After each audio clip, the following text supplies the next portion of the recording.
Hi, psych mates. This is Kathy. Today, Mr. Gonzalez and I are going to present to you job analysis and evaluation. So, just a heads up to everyone, I didn't put any descriptions in my PowerPoint presentation. I did this presentation in the most efficient and understandable way possible. So, all you have to do, guys, is listen to my discussion very carefully. So, let's start. In job analysis, what is job analysis? So, job analysis is gathering and analyzing information about the work of an employee performs, the conditions under which the work is performed, and the worker characteristics needed to perform the work under the identified conditions. So, when we say job analysis, ito yung pinakapundasyon ng lahat ng human resources activities. Mula sa job description ng isang empleyado, kung anong klase ng empleyado ang dapat i-hire, pag-evaluate ng performance ng empleyado, hanggang sa kung paano niya magagawa o magagampanan ng maayos yung trabaho niya. So, in job descriptions, it is a brief of 2 to 5 page summary of the tasks and job requirements found in the job analysis. It is the process of determining the work activities and requirements, and a job description is the written result of the job analysis. So, in employee selection, there should be a clear understanding of the tasks to be performed and the competencies needed to perform those tasks. As a future psychometrician, we are the ones who selects and develops the tests in the interview questions that were needed in a particular position. Kaya sobrang importante na matutunan natin kung paano mag-test construct para ma-evaluate natin kung yung mga applicant ba ay swak sa posisyon na ina-applyan nila. So, in training, mahalaga na dapat yung mga applicants alam nila yung mga requirements ng trabaho o ng posisyon na gusto nilang applyan. For instance, ako I have a working experience as a dental assistant. Bago ako sumabak sa trabaho, inalam muna ng employer ko if I am capable of handling dental equipments, if I know how to deal with patients, kung marunong ba ako mag-sterilize using the autoclave, and many more. So, in person power planning, one important but seldom employed use of job analysis to determine work mobility. Ano ba pag sinabi nating work mobility? Work mobility refers to the movement of employees across grades or positions. Sometimes it involves a complete change in occupation. For instance, I am working as a dental assistant. Ngayon, nagkaroon ng opening position as a manager. My employee sees me as a competitive employee, so she then promoted me as the new manager. Kaya lang, sa tingin nyo ba, I can be a good manager just because I am good at doing my job as a dental assistant? Dito papasok yung Peter Principle. So, when we say Peter Principle, it is the idea that organizations tend to promote good employees until they reach the level at which they are not competent. That means I may be good at doing my job, but that doesn't guarantee that I will be a good manager. Guys, it is important to remember that when we promote people, it is very important that the employee we are going to promote does the similar job or at least have enough knowledge, skills, and abilities. So, performance appraisal. In performance appraisal, ito yung mga instrument na ginagamit to evaluate the employees if they were able to meet the standards of their job or to evaluate their knowledge, their skills, and their growth or lacks in their performance. For instance, in the BPO industry, they make use of the recordings of their agents' calls to evaluate if the agents were able to manage or resolve the customer's concerns. They use it for the evaluation of quality performance. Now, in job classification, it is used to classify jobs into groups based on similarities and in requirements and duties. So, this is very useful in determining pay levels, transfers, and promotions. Kumbaga, ito yung nagiging ranking ng job positions. So, in job evaluation, This determines the worth of a job. So it tries to make a systematic comparison between jobs to assess the relative worth for the purpose of establishing a rational pay structure. For instance, I am working as a supervisor of a company. Pwede ba na pareho kami ng sweldo ng manager? My sentiments too, of course not. Kasi the manager does a greater job, so the compensation is different. So, moving on in job design. So, job design is the systematic approach to creating jobs that are both motivating and add value to the organization. Kumbaga, this will be your guidelines on how you are going to work efficiently and more effectively. So, in compliance with legal guidelines, these are the important guidelines and court cases that mandates job analysis for all practical purposes. Compliance means conforming to a rule such as job specifications, policies, standards, or law. So, this simply describes the goal that the organizations must achieve in their efforts to ensure that the employees are aware of and take steps to comply with relevant laws, policies, and regulations. So, moving on, in writing a good description, in writing a good description, this should be detailed enough about the activities or task selection and trainings that should be made. Although this should be lengthy and detailed, yung ibang companies hindi nila ginagawa to. Bakit? Kasi may mga instances na sasabihin ng employee na hindi naman yan parte ng trabaho ko eh. Kaya, ang ginagawa ng iba, ina-update nila yung mga job descriptions or nilalagay nila yung phrase na and performs other job-related duties as assigned. However, kung yung trabaho ay sobra na, syempre, at talagang hindi na dapat sakop ng job description, then the compensation must also adjust or must also be increased. So, in job descriptions, this can be written in many ways, pero yung usual na ginagamit is yung kay Hertz and Rife, which contains 8 sections. Nakapaloob doon yung mga job title, brief summary, work activities, tools and equipments used, work context, perform standards, compensation information, and personal requirements. So, job title. So, job title describes the nature of the job, its power and status level, and the competencies needed to perform the job. So, job title is very important para malaman ng isang applicant kung qualified ba siya mag-apply for that position. So, brief summary. When we say brief summary, it has to be only a paragraph length, pero dapat nakapaloob doon or na-describe doon ng maayos yung nature and purpose ng trabaho. So, work activities. So, work activities, dito nakalagay yung mga tasks and activities na kailangan gawin ng isang employee. So, it should be categorized para madaling maintindihan ng employee. So, tools and equipments, ito yung mga gagamitin mo in the workplace. So, for instance, as a dental assistant, you should know how to make use of the dental chair, yung mga handpiece ng chair, autoclave, yung mga dental instruments, and many more. So, dapat, as an employee, aware ka kung ano yung mga instruments and tools na gagamitin mo in the workplace so that the employer could also evaluate. Okay? So, in job context describes the environment na pagtatrabahuhan ng isang employee.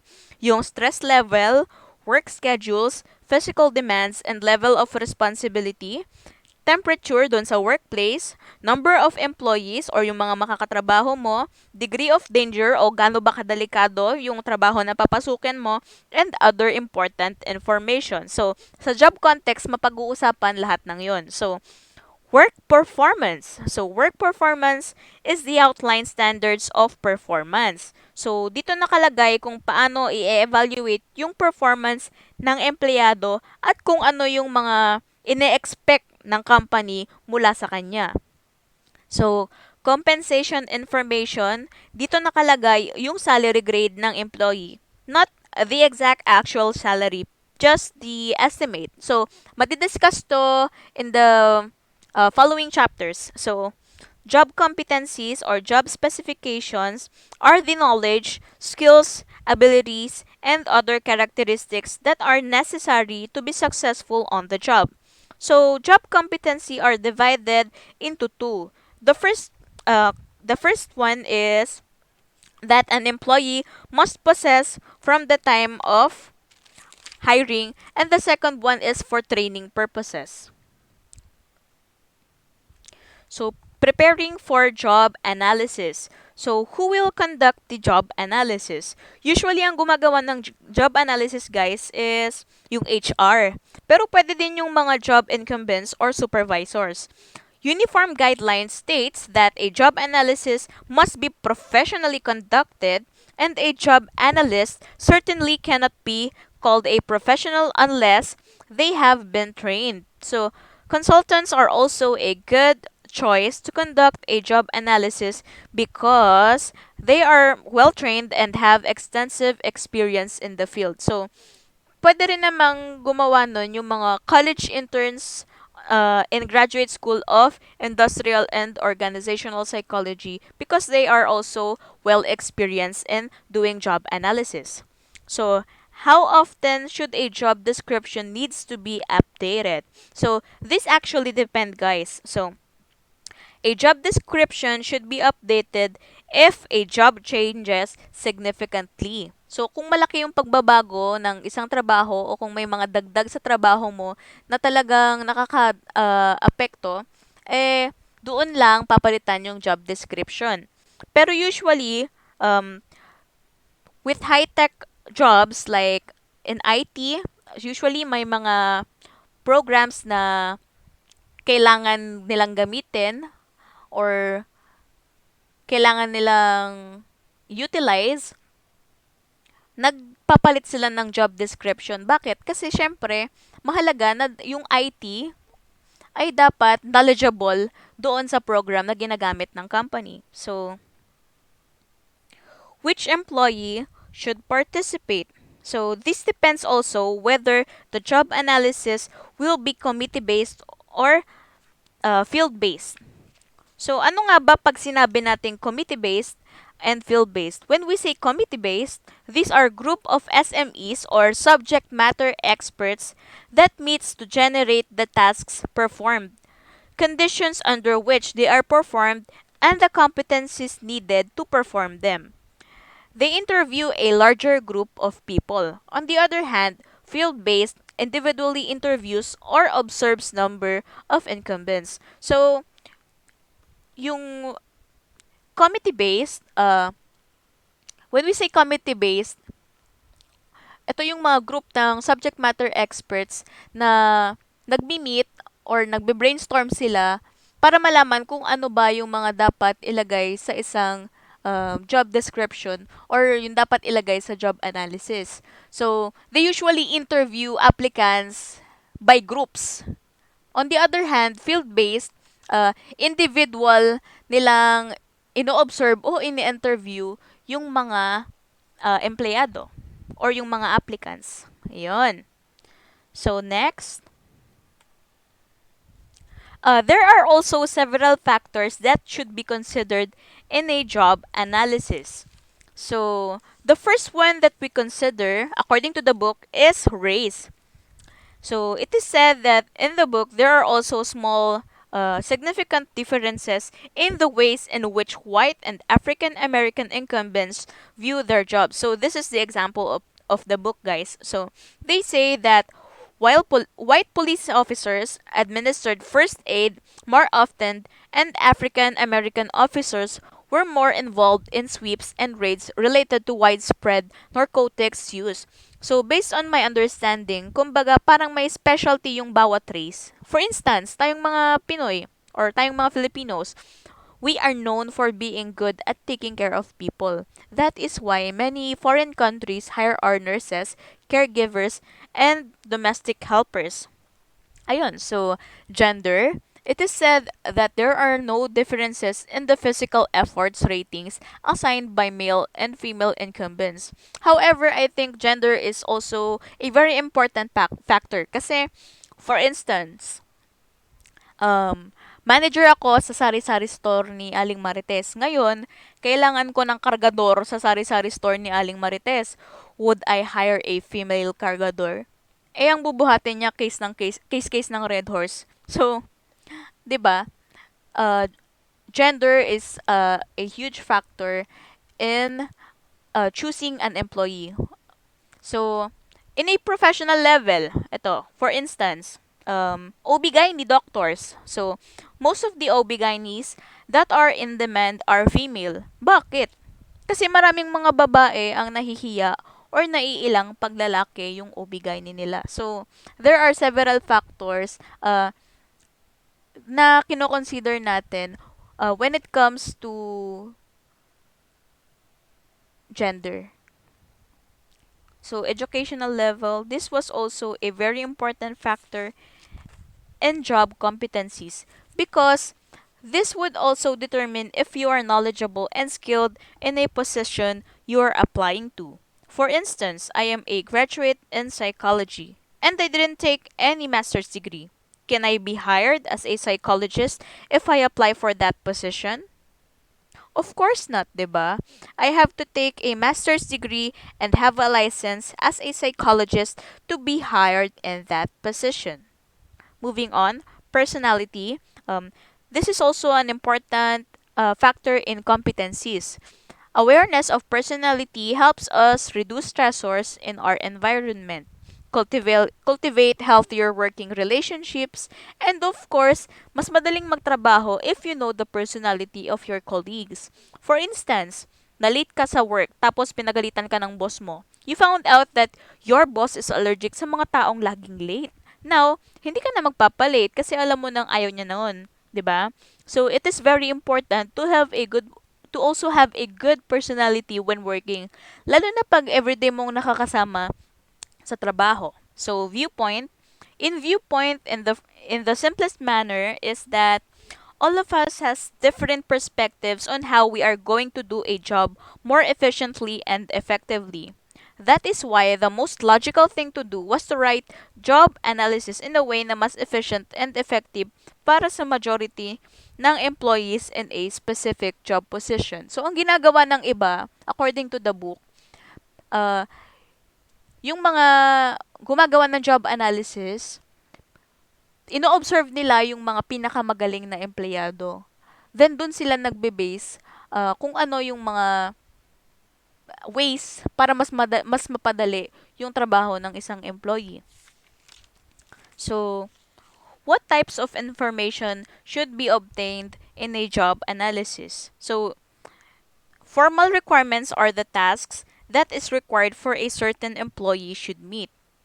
Informal requirements, on the other hand, are some tasks that are not actually part of the job description. For instance, as a dental assistant, my formal requirement is to attend our patients' concerns, assist in comprehensive dental procedures, and etc. Yung informal requirement are usually favors, like going to the bank to deposit money.